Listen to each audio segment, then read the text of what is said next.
اعوذ باللہ من الشیطان الرجیم يا أيها الذين آمنوا قوا أنفسكم وأهليكم نارا وقودها الناس والحجارة عليها ملائكة غلاظ شداد لا يعصون الله ما أمرهم ويفعلون ما يؤمرون۔ مومنو، اپنے آپ کو اور اپنے اہل و عیال کو اس آگ سے بچاؤ جس کا ایندھن آدمی اور پتھر ہوں گے، اور جس پر تند خو اور سخت گیر فرشتے مقرر ہیں۔ وہ کسی حکم کی جو اللہ ان کو دیتا ہے نافرمانی نہیں کرتے، اور جو حکم ان کو ملتا ہے اسے بجا لاتے ہیں۔ إن الحمد لله نحمده ونستعينه ونستغفره ونعوذ بالله من شرور أنفسنا ومن سيئات أعمالنا من يهده الله فلا مضل له ومن يضلل فلا هادي له وأشهد أن لا إله إلا الله وحده لا شريك له وأشهد أن محمدا عبده ورسوله أما بعد فإن خير الحديث كتاب الله وخير الهدي هدي محمد صلى الله عليه وسلم وشر الأمور محدثاتها وكل محدثة بدعة وكل بدعة ضلالة وكل ضلالة في النار۔ قال الله تبارك وتعالى يا أيها الذين آمنوا قوا أنفسكم وأهليكم نارا۔ پیش پر موجود مجلس میں موجود قابل احترام علماء کرام، ذمہ داران جماعت، محترم بزرگوں، میرے دین بھائیوں اور قابل احترام ماں اور بہنوں، ہم ایک ایسے دور میں ہیں جس میں بگاڑ کے اسباب کی قوت بڑھی ہوئی،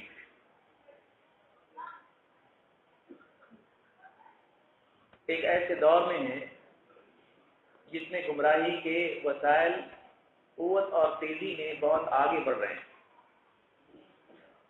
ایک زمانے میں برائیاں جو گھر کے باہر ہوا کرتی تھیں اور ان برائیوں کے لیے آدمی کو ان کی طرف چل کے جانا پڑتا تھا، آج اس دور میں برائیاں خود چل کے انسان کے پاس آ رہی ہیں، بلکہ بہت ساری برائیاں گھر کی عمارت کا مستقل حصہ بن چکی ہے، گھر کے ماحول کا ایک مستقل رکن بن چکی ہے۔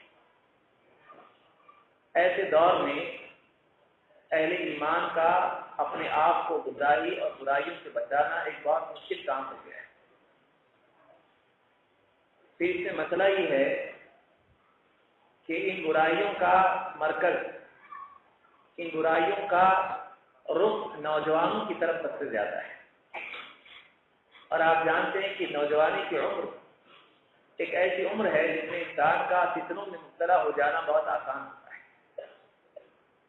انسان کا ذہن اتنا پختہ نہیں ہوتا ہے اور اس کے دل میں امڑنے والے جذبات اور اس کی خواہشات اس کو سوچنے سمجھنے میں رکاوٹ بن جاتے ہیں، لہذا اس عمر میں پاؤں پھسلنا بہت آسان ہوتا ہے۔ اس میں بعض اوقات گھر کے ماحول کا بہت بڑا دخل ہوتا ہے۔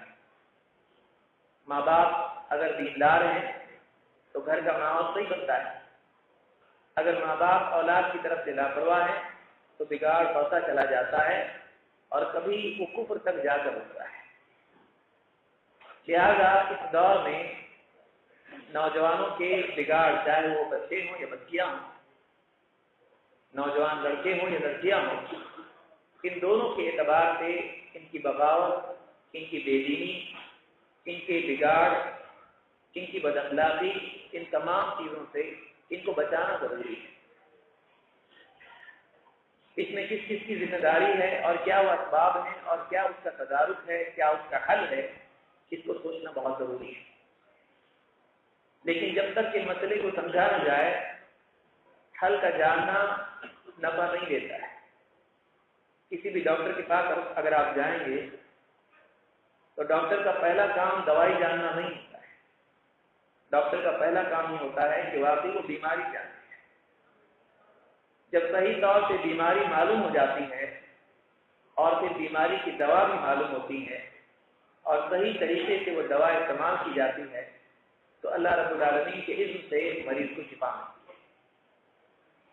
جہاں جسمانی بیماریوں کا معاملہ ہے وہیں روحانی اور اخلاقی بیماریوں کا بھی یہی معاملہ ہے۔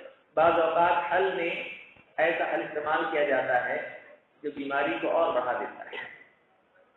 لہذا اولاد کے تعلق سے، بچوں کے تعلق سے، نوجوانوں کے تعلق سے، نوجوان بچیوں کے تعلق سے ان کی دینی یا اخلاقی بیماریاں، اس کا علاج، ان تمام چیزوں کے بارے میں پورے معاشرے کو فکر کرنے کی ضرورت ہے۔ اس لیے کہ ہر گھر میں بچے ہیں، ہر گھر میں اولاد ہے، ہر گھر میں بھائی بہن اور رشتے دار موجود ہیں۔ ان کی اصلاح کی فکر کرنا ہر فرد کی ذمہ داری ہے۔ پھر مزید یہ کہ اگر ہمارا کوئی خون کا رشتہ نہ بھی ہو تب بھی ایمان کا رشتہ ہے۔ ایک مسلمان کے لیے ضروری ہے کہ وہ دوسرے مسلمان کی فکر کرے۔ اگر کوئی آدمی ڈوب رہا ہو تو لوگ یہ نہیں دیکھتے کہ میرے رشتہ دار ہے یا نہیں، ان کی انسانیت ان کو مجبور کرتی ہے کہ اس کے بچانے کے لیے دوڑ دھوپ کریں۔ اس سے بڑھ کے ضروری ہے کہ جب مسلمانوں کے اندر بگاڑ پیدا ہو رہا ہو، اور خاص کر نوجوان جو کسی قوم کی ریڑھ کی ہڈی ہوتے ہیں، اس قوم کے افکار کی تثبیت کے لیے عملی قوت کو فراہم کرتے ہیں، اگر ان نوجوانوں کے اندر بگاڑ آ جائے تو پوری قوم کو دیمک لگ جاتی ہے، پوری قوم کمزور ہو جاتی ہے۔ اس لیے کہ کسی بھی منصوبے کو عملی طور پر پورا کرنے کے لیے، عملی جامہ پہنانے کے لیے ضروری ہوتا ہے کہ اس قوم کے نوجوان اس تحریک کا، اس کام کا حصہ بنے، اس فکر کا حصہ بنے، پریکٹیکلی اس کو اپلائی کریں۔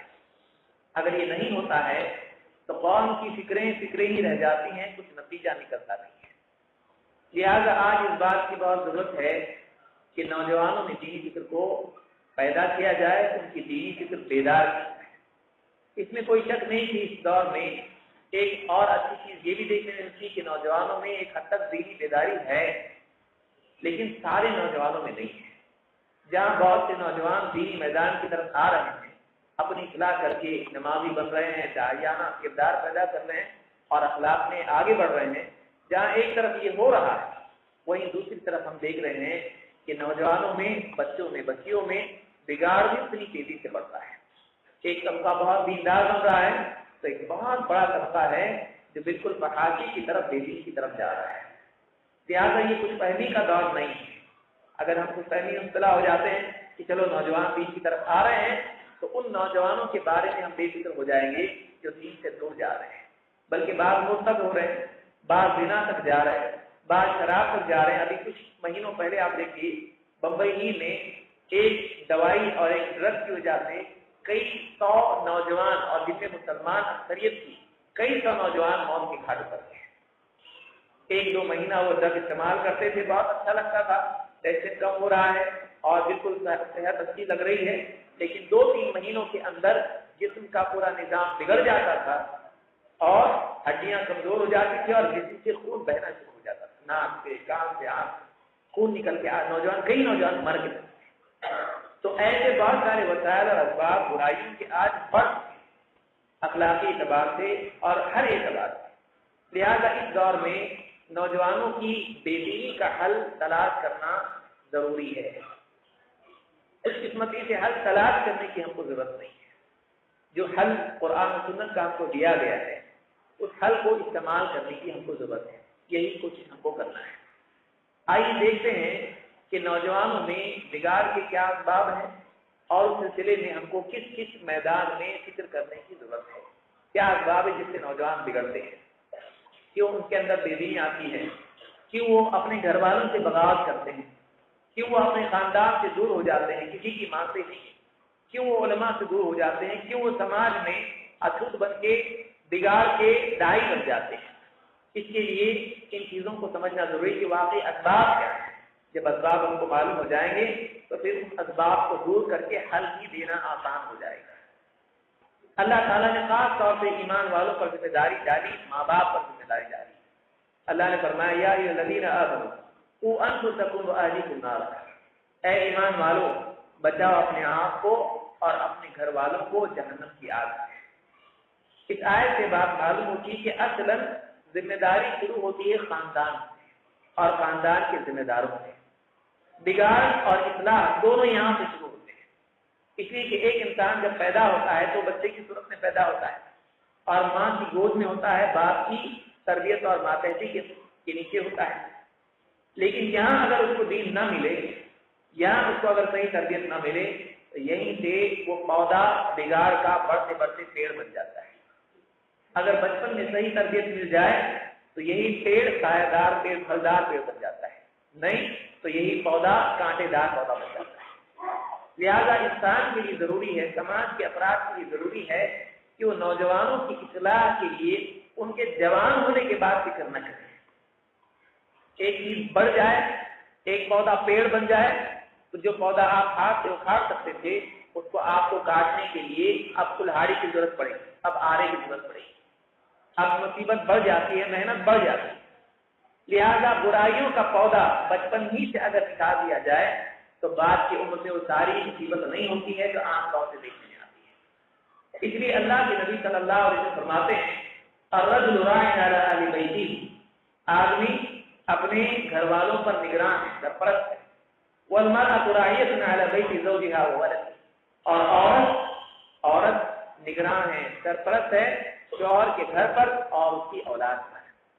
فکلکم راع وکلکم مسئول عن رعیتہ، لہذا تم میں سے ہر ایک سرپرست ہے، نگراں ہے اور اس سے اپنے ماتحتوں کے بارے میں پوچھ اور سوال ہونے والا ہے، اس سے پوچھ ہونے والی ہے۔ لہذا بخاری اور مسلم کی حدیث سے معلوم ہوا کہ گھر میں جتنا ذمہ دار باپ ہے اتنی ذمہ دار ماں بھی ہے۔ مصیبت یہ ہوتی ہے کہ گھروں میں باپ ماں پر ذمہ داری ڈالتا ہے، ماں باپ پر ذمہ داری ڈالتی ہے، اور دونوں یہ سمجھتے ہیں کہ یہ میرا کام نہیں ہے۔ باپ یہ سمجھتا ہے کہ باہر جا کے کمائی کر کے لانا میری ذمہ داری ہے، میں سمجھتی کہ کھانا پینا اور گھر کے کپڑے دھونا اور ساری چیزیں گھر کو صاف رکھنا یہ میری ذمہ داری ہے۔ اب دونوں کے بیچ میں بچے کی تربیت نہیں ہو پاتی ہے، وہ بچہ بڑھتے بڑھتے جوان ہو جاتا ہے اور وہ باہر کے ماحول سے بہت ساری غلط چیزیں سیکھ لیتا ہے اور بعد میں ماں باپ پھر خون کے آنسو رونے لگتے ہیں۔ مولوی صاحب کے پاس آتے کہتے ہیں اولاد کے لیے دعا کیجیے، آپ نے غلط دوا دے دی، اب دعا اللہ چاہے تو ہدایت ملے گی، لیکن جو ذمہ داری تھی اس کو پورا نہیں کرنے کی وجہ سے بچوں میں بگاڑ رچ بس جاتا ہے جو بہت مشکل سے نکلتا ہے۔ اللہ تعالیٰ ہدایت دے تو اصلاح ہوتی ہے، نہیں تو بعض اوقات وہ اتنا دور نکل جاتا ہے کہ کتنے ہی ہاتھ پھیلا ہوا ہاتھوں میں واپس آتا نہیں ہے۔ لہٰذا پہلی چیز یہ ہے کہ ماں باپ اپنی ذمہ داری کا احساس اپنے اندر پیدا کریں۔ اس سلسلے میں اللہ کے نبی صلی اللہ علیہ وسلم کی ہدایت کیا ہے؟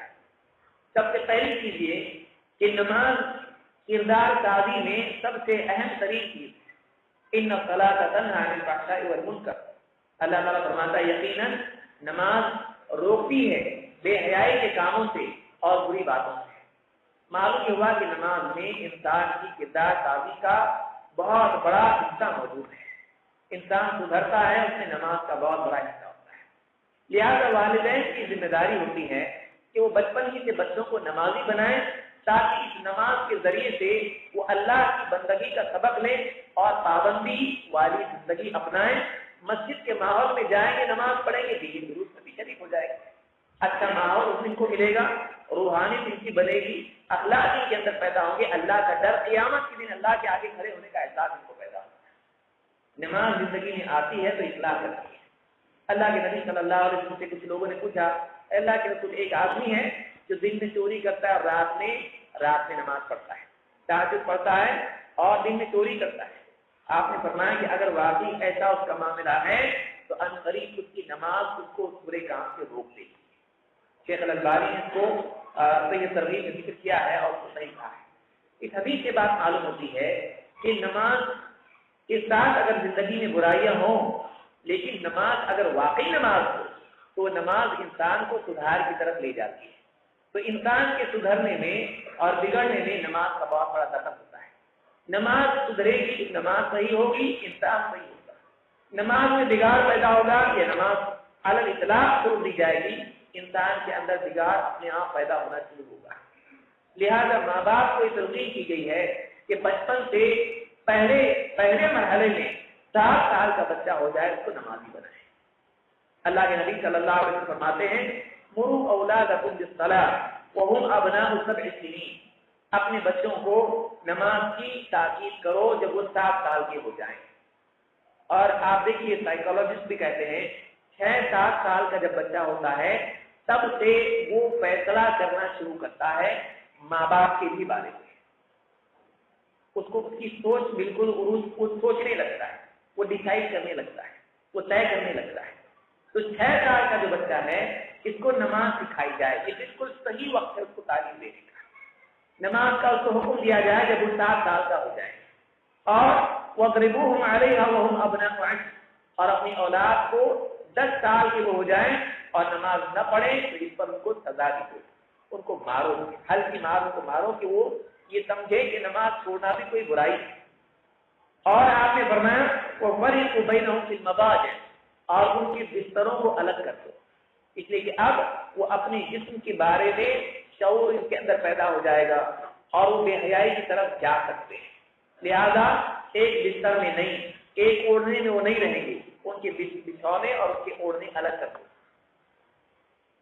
تو اس حدیث کے لیے حدیث مسند احمد ابو داؤد اور حاکم نے روایت کی ہے، اس حدیث امام احمد نے اس کو روایت کیا ہے کہ اس حدیث سے معلوم ہی ہوتا ہے کہ 7 سال سے ہی بچوں کو نماز کی تربیت دینا چاہیے، تعلیم 7 سال میں ہو، اور اس کے بارے میں اسٹرکٹ قاعدہ فیملی میں گھر میں 10 سال سے شروع ہو جائے، 7 سال سے لے کر 10 سال تک اس کو نماز سکھائی جائے، سمجھایا جائے، تاکید کی جائے، حکم کرتے رہے۔ لیکن 10 سال کا ہونے کے بعد اگر وہ نماز نہیں پڑھتا ہے اب سزا کا وقت شروع ہوا ہے، اب اس کو ڈانٹ ڈپٹ مار پیٹ بھی شروع ہو سکتی ہے، اور اب اس کے تعلق سے یہ فکر کی جائے کہ بستر بچوں کے الگ کر دی جائے، اب 10 سال کے ہو چکے ہیں، اب وہ اپنے بارے میں جان رہے ہیں، لڑکا لڑکی دونوں ایک بستر میں نہیں سوئیں گے، بچے بھی الگ الگ سوئیں گے۔ بہت ساری ماں باپ کہتے ہیں ابھی تو بچہ ہے، ابھی تو بچہ ہے، بڑا ہوگا نماز پڑھ لے گا، بڑا ہوگا سدھر جائے گا، ابھی بچہ ہے، ناچتا ہے، گاتا ہے، سب کچھ کرتا ہے، گالی دیتا ہے، بعض اوقات گالیاں سن کے گھر والے خوش ہوتے ہیں، دیکھو بولنے لگا ہمارا بچہ بول رہا ہے، تو اس کو مذاق میں لینا اور اس کے بارے میں فکر مند نہیں ہونا، اس کو دین نہیں سکھانا، اس کو اللہ کا بندہ بنانے کی کوشش نہیں کرنا۔ آپ بچپن میں اس کو اللہ کا بندہ بنائیں گے نہیں، وہ اللہ کی ماننا نہیں سیکھا ہے، وہ بڑا ہو کے آپ کی کیا ماننا ہے؟ جب وہ رب کی ماننا نہیں سیکھا ہے تو آپ کون ہیں اس کے سامنے؟ جب اللہ کی نہیں مانتا تو آپ کی کیسے مانے گا؟ جب اللہ کی مانے گا تو اللہ کی ماننے کے بعد وہ آپ کی بھی مانے گا، کیوں؟ اس لیے کہ اللہ نے کہا ہے ماں باپ کی ماننا۔ لہذا بچپن میں پہلا کام یہ ہے کہ ہم بچوں کو اپنا غلام بنانے کی بجائے یا آزاد چھوڑنے کی بجائے اللہ کا بندہ بنائیں۔ جو اللہ کا بندہ بن گیا وہ ہر اعتبار سے صحیح چلتا ہے۔ ان عبادی لیس لک علیہم سلطان، میرے بندوں پہ تیرا زور نہیں چلے گا، اللہ نے شیطان سے کہا۔ جب وہ اللہ کا بندہ بن جائے گا شیطان سے حفاظت کے لیے اپنے آپ پیدا ہو جائے گی، اللہ کی حفاظت سے ہو جائے گا۔ تو پہلی چیز یہ یاد رکھیں کہ بچوں کو بچپن سے ہی تربیت دینا شروع کریں۔ اللہ کے نبی صلی اللہ علیہ وسلم کے بارے میں آپ دیکھیے، ابو ہریرہ رضی اللہ عنہ فرماتے ہیں اخذ الحسن بن علی تمرۃ من تمر الصدقۃ فجعلها في فيه، حسن بن علی رضی اللہ عنہ نے ایک صدقے کی کھجور اٹھائی پیارے رسول صلی اللہ علیہ وسلم کے گھر میں اور منہ میں ڈال دی۔ اللہ کے رسول صلی اللہ علیہ وسلم نے کہا تھوک دو اما علمت ارمی بها، پھینک دو اما علمت انا لا ناكل الصدقہ، تم کو معلوم نہیں ہم صدقہ نہیں کھاتے ہیں۔ 6-7 سال کا بچہ ہے مشکل، لیکن اس وقت میں وہ صدقے کی کھجور کھا رہا ہے، اور صدقے کی کھجوریں، صدقے کا مال رسول کریم صلی اللہ علیہ وسلم اور آپ کے اہل بیت کے لیے حرام۔ اب بچہ ہے، آپ بھی کہتے تھے چھوٹا بچہ ہے، اس پر کبھی شریعت بھی نہیں، لیکن اللہ کے نبی صلی اللہ علیہ وسلم نے کہا نہیں، پھونک دو۔ اور آپ نے اس چھوٹے بچے کو سکھایا، کہا تم جانتے نہیں ہو کہ ہم صدقہ نہیں کھاتے ہیں۔ یعنی معلوم یہ ہوا کہ بچے کو بچپن ہی سے عبادات اور حلال حرام، اچھے برے کی تمیز کرانا چاہیے۔ ہم یہ کہتے ہیں کہ یہ بچہ ہے، صحیح بات یہی کہ بچہ اسی لیے تو سکھانا ہوتا ہے۔ اب جیسا آپ چاہو گے وہ مڑے گا، جب ایک بار سخت ہو جائے گا آپ اس کو موڑنے کی کوشش کرو گے، مڑے گا نہیں، ٹوٹ جائے گا۔ بچپن میں بچے کی تربیت ماں باپ کریں تو بعد میں بچے کو سدھارنے کے لیے آدمی کو بہت زیادہ کوشش نہیں کرنی پڑتی ہے۔ یہ پہلی بات یاد رکھنا ضروری ہے. اس کو بخاری مسلم نے روایت کیا ہے.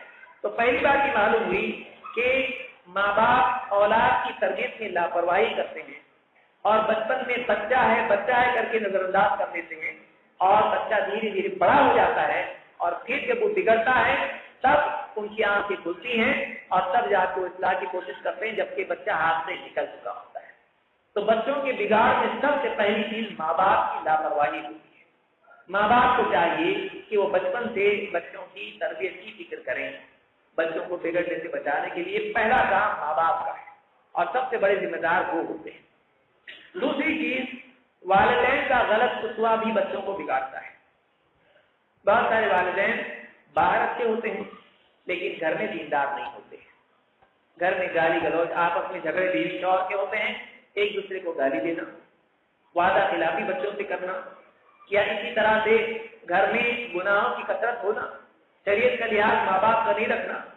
تو ماں باپ کا بگاڑ چاہے وہ آپسی جھگڑوں کی صورت میں ہو یا نماز نہیں پڑھنے کی صورت میں, جسے بعض اوقات ہوتا ہی ہے کہ باپ گھر میں آفس کا کام کر رہا ہے یا ٹی وی دیکھ رہا ہے اور بچے سے کہتا ہے جا نماز کے لیے.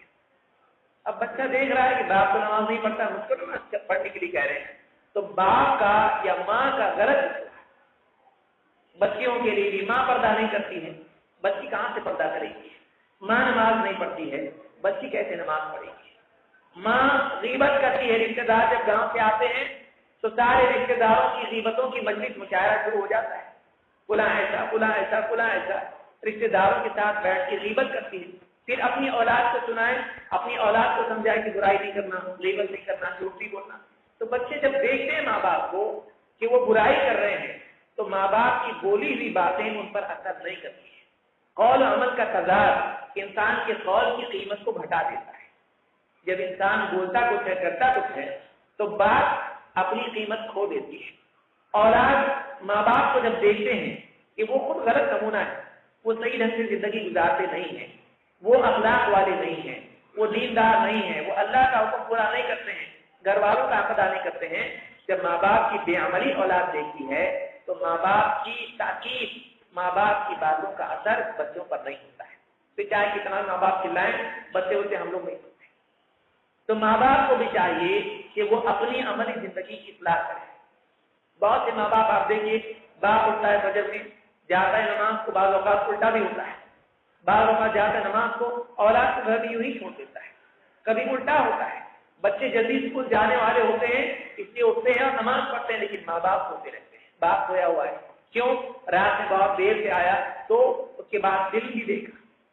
گھر کے اندر بے دینی کا ماحول بچوں کو بے دین بناتا ہے. بچے ماں باپ کو دیکھ کر دین سیکھتے ہیں. ماں اگر کھڑی ہو کے نماز پڑھے, بچی بھی ساتھ میں آ کے کھڑی ہو جاتی ہے. باپ اگر نوافل کا اہتمام گھر میں کرے, بچے بھی چھوٹے چھوٹے ساتھ میں آ کے اسی سیدھی جیسی نماز ان کو آتی ہے پڑھتے ہیں. گھر کے اندر اگر عملی ماحول ہوگا تو اولاد بھی دیندار بنے گی. اللہ کے نبی صلی اللہ علیہ وسلم فرماتے ہیں کل انسان تلده امه على الفطرة, ہر انسان کو اس کی ماں فطرت پر جنم دیتی ہے. وابواه بعد يهودانه وينصرانه ويمجسانه, بچہ پیدا فطرت پر ہوتا ہے, پھر ماں باپ اس کو یا تو یہودی بنا دیتے ہیں یا عیسائی بنا دیتے ہیں یا مجوسی بنا دیتے ہیں. فَإِنْ كَانَ مُسْلِمَيْنِ فَمُسْلِمٌ, اگر ماں باپ مسلم ہو تو بچہ بھی مسلم بنتا ہے. اگر ماں باپ مسلمان ہو, اللہ کے فرما بردار ہو, تو بچہ بھی مسلمان فرما بردار بنتا ہے. جیسے ماں باپ ہوتے ہیں عموماً بچہ ویسا ہی بنتا ہے. لہذا ماں باپ کو چاہیے کہ وہ صرف باتوں سے بچوں کی اصلاح نہ کریں, بلکہ ماں باپ کو چاہیے کہ وہ بچوں کے سامنے دینداری کا عملی نمونہ بنے. بلکہ بات تو یہ ہے کہ باپ کے مقابلے میں عمل زیادہ بچے لیتے ہیں. آپ دیکھیے بچے کے ساتھ اگر باپ کھاتا ہے, جیسا باپ کھائے گا بچہ ویسا کھاتا ہے. جو باپ اٹھاتا ہے بچہ وہ اٹھاتا ہے. تو ماں باپ کو دیکھ کر بچے عمل کرتے ہیں, اس لیے کہ ماں باپ کی اس کی پہلی کتاب ہوتی ہے. بچے کی پہلی کتاب, پہلا معلم ماں باپ ہوتے ہیں. تو بچوں کے بگڑنے کا ایک بہت بڑا سبب ماں باپ کی بے عملی اور قول و عمل کا تضاد ہوتا ہے. اللہ تعالیٰ فرماتا ہے تأمرون الناس بالبر وتنسون انفسکم وانتم تتلون الکتاب افلا تعقلون, کیا تمہارا یہ حال ہے کہ تم لوگوں کو بھلائی کی تاکید کرتے ہو اور خود اپنے آپ کو بھول جاتے ہو، حالانکہ تم اللہ کی کتاب پڑھتے ہو، اللہ کی کتاب کا تم کو علم ہے۔ افلا تعقلون، کیا تم کو عقل نہیں ہے؟ کیا تم عقل سے کام نہیں لیتے؟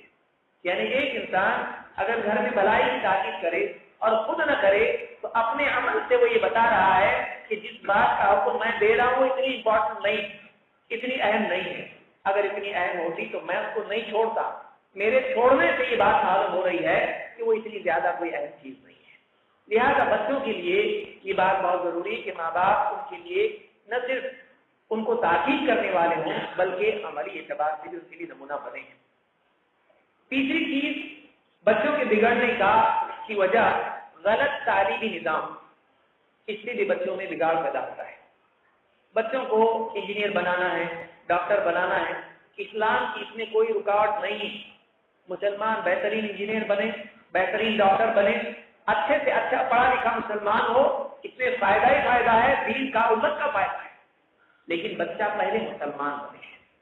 ماں باپ ایسے اسکولوں میں بچوں کو ڈال دیتے ہیں جہاں پر بچہ پریئر بھی کر رہا ہے اور ساری خرافات سیکھ رہا ہے، وہاں پر بچے آپس میں فرینڈشپ بینڈ باندھ رہے ہیں، وہاں پر ساری دوسرے تہوار منا رہے ہیں اور ساری خرافات، بچیاں کپڑے اسکرٹ پہن کے جا رہی ہیں اور وہاں پر ڈانس اور فیسٹیول سارے منائے جا رہے ہیں۔ ایسا تعلیمی نظام ہوتا ہے جس میں بچوں کو سیکس ایجوکیشن بھی دیا جا رہا ہے، ان کو سارے جتنے تہوار ہیں ان کو منانا چاہیے کی ترغیب دی جا رہی ہے، سارے دھرم سب اچھے ہیں، سب پہ عمل کرنا چاہیے، سب سکھایا جا رہا ہے۔ اب بتائیے ایک چھوٹے سے بچے کے دل میں، دماغ میں یہ سارا ڈیٹا بھر رہا ہے، کوئی فلٹر اس کا نہیں ہے، جیسا ٹیچر ویسا بچہ بنے گا۔ ٹیچر سج دھج کے آ رہے ہیں، بچی ویسے ہی کپڑے پہنے گی، وہ دیکھ رہی میری ٹیچر ہے، جیسی ٹیچر بن رہی ہے ویسے یہ بھی بنے گی۔ اس کی نظر پہ دوپٹہ ہے، نہ کچھ ہے، نہ کچھ ہے، نہ اس کے اوپر لباس ڈھنگ کا ہے، ٹیچر جیسی بن رہی ہے بچے وہی دیکھ کے سیکھ رہے ہیں۔ پھر اس میں ناچ گانے کے پروگرام ہو رہے ہیں، پھر بچوں کو پڑھایا جا رہا ہے، انسان پہلے بندر تھا پھر انسان بنا۔ آج اسکول کی کتابوں میں ہے، ماں باپ کو خبر نہیں ہوتی بچہ کیا پڑھ رہا ہے، اسکول میں پڑھ رہا ہے، آ رہا ہے، ایکسٹرا کلاس کے لیے جا رہا ہے، ان کو معلوم ہی نہیں بچہ کیا پڑھ رہا ہے۔ بچے کو اسکول میں ٹیچر بتا رہے ہیں ہیری پاٹر کے بارے میں، اچھا جادو، گورا جادو، کالا جادو۔ اب یہ بتایا جا رہا ہے کہ اچھا میجک بھی ہوتا ہے، اچھے لوگ اچھا میجک کرتے ہیں، برے لوگ برا میجک کرتے ہیں۔ اسلام بتا رہا ہے کہ میجک حرام ہے، بلکہ شرک اور کفر ہے، جادو کفر ہے، لیکن بچہ کیا سیکھ رہا ہے؟ ساری جتنی بھی چیزیں دیکھ رہا ہے، پڑھ رہا ہے، کہانی کی کتاب پڑھ رہا ہے، اس میں جادوگر تھا اور جادو کرتا تھا، اس نے جادو کی چھڑی حاصل کی، بچہ پڑھ رہا ہے، اسکول کی لائبریری سے کتاب لے کے پڑھتا ہے، اماں باجی کہتی ہے چاند میں پریاں رہتی ہے، پڑھ رہا ہے، اب پریوں کا عقیدہ اس کا بنتا ہے۔ اس طرح کی جتنی خرافات ہیں، ایجوکیشن سسٹم ہمارا جو ہے ہم نگرانی نہیں کرتے ہیں، ہم ایسے اسکولوں میں ڈالتے ہیں جہاں علمی بگاڑ کے ساتھ ساتھ اخلاقی بگاڑ بھی بچہ جذب کر لیتا ہے۔ بعد میں جا کے آپ اصلاح کرنے کی کیا کوشش کریں گے، جبکہ اس کی شخصیت کا حصہ یہ تعلیم بن چکی ہے۔ اب وہ نہیں مانے گا، بعد میں جب بڑا ہو جائے گا، اب بچی نہیں مانے گی، کیوں؟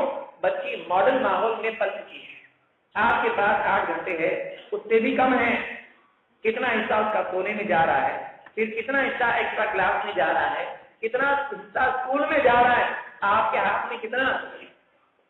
بچی آپ کے پاس کتنی دیر رہتی ہے؟ ایک سنڈے کا دن ہوتا ہے جس میں بھی وہ کبھی رشتے داروں کے چلی جاتی، کبھی کھیل کود میں گزار دیتی ہے، آپ کے ہاتھ میں بچی کتنی ہے؟